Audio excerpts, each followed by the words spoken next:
badwa imeneli manifesto yanu ya 1000 kwacha pomaka ni memo ja president akufotokozera atipuse kuti tanazoja tufuna kuti wapana ndiye tuyambe yonea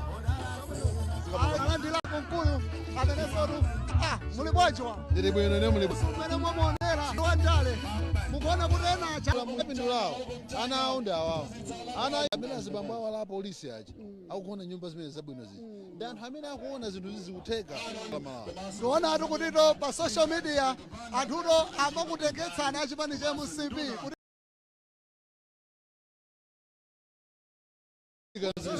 ise timagundika ndi zimene amene timafuna kudzira nawo ife ndaphungu tili ndi makhansalas tili ndi atsogoleri a chipani amene amatha kufikirika ndi anthu akhali mavuto kufikirika kumene kuchamazo ifeyo tikapita pa tsamba la mchezo kano kangoyankhula zolalata sitipezapo solution inayi